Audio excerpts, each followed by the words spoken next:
आकाशवाणी इम्फाल नयनी देवी ने पाव पाजरी।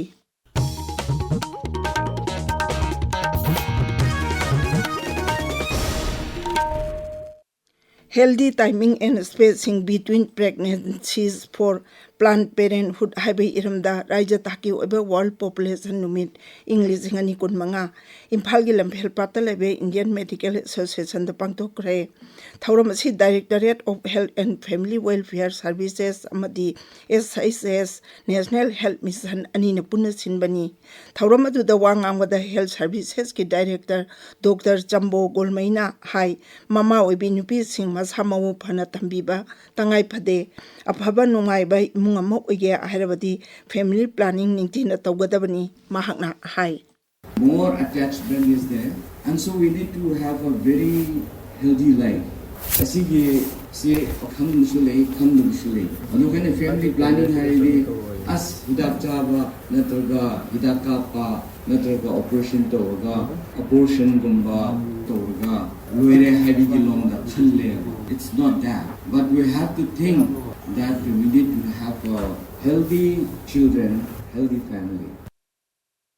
Thauram aduda National Health Mission ki State Mission Director M. Dinesh Singh, Family Welfare Services ki Director Dr. N. Hemant Kumar amadi atay official kaya saruk yakhi. Lamphel sana kaithel dalebe yumma manga sinongalamdai da mai chaglakpadagi Manipur Fire Service ki kangbuna matam chana sangchinduna kanbangham khre Manipur Fire Service Control Room na thadorakpa cherol amagi matung inna mai chakpagi thodok asi ngasi nongalamdai pung 2 minute yankahni thoi aduaida thokhibani thodok aduda soklaba mioi ani Imphal ge Rims Hospital da pukhatuna layengli tha asigi mari dai Imphal West Jilla gi Deputy Commissioner na thokiba hukum amagi matung inna aine yadaba mawong da lam khopchin ba singda tang 13 gi pung 3 phawgi manungda singdokpi wa haina khangan khre masigi matung da media gi khutangda amadi microphone sijana duna eviction gi thabak asi chathaduna lakli masigi saruk ama oina Imphal manungi khwairamban kaithel thangal bazar amadi pauna bazar da hayengdagi horaga eviction gi thabak asi makhatan chatharagani hairi Humfudra Taruk Subaban Mahosaki Saruk Amo Oinangasi Salem Tharda Leba Industrial Estate Chandel da Divisional Forest Officer Amadi DIC Chandel ki General Manager na Sinduna Industrial Estate Aziki Akoibada Uchara Chamayang Kairom Thakre Thauram Aduda Chandel ki DFO Dr. N. Munal Maitai Amadi DIC Chandel ki General Manager TS Bijay Singh Saruk Yakhe Thauram aduda wangang bada Dr. N. Munal na hai aikoina kauroi dabadi uwa sing asi malemda hingliba jiba singidamak kathok lebalanmi amani makhoina atopagi kanaba tawba natana masagi ojaba kaidamungda thide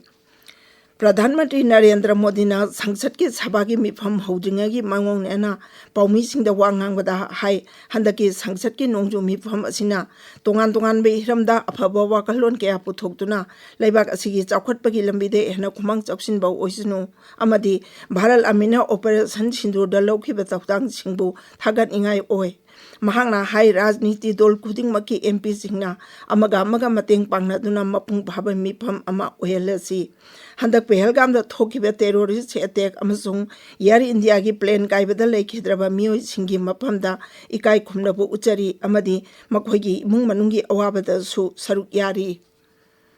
Kendra gi Civil Aviation Mantri K. Ram Mohan Naidu na hairi handak thokiba Air India gi plane kaibagi matangda semkiba Aircraft Incident Investigation Bureau na thodok asigi matangda kupna thijinbagi tabak chathari wapam singa chi Raja Sabada Birodi tol singna pukhalakpa tongan ba wahang singi pakumda Kendra gi Civil Aviation Mantri K. Ram Mohan Naidu na phongdok khibani mahakna hai thijinbagi tabak asida mapalamgi khang ahi kya su yauri madugi mamangda Sabada Birodi dol singna tongan be hiramda charangna ba thokpadagi Sabagi mifam numit ungba phawa yeithokibani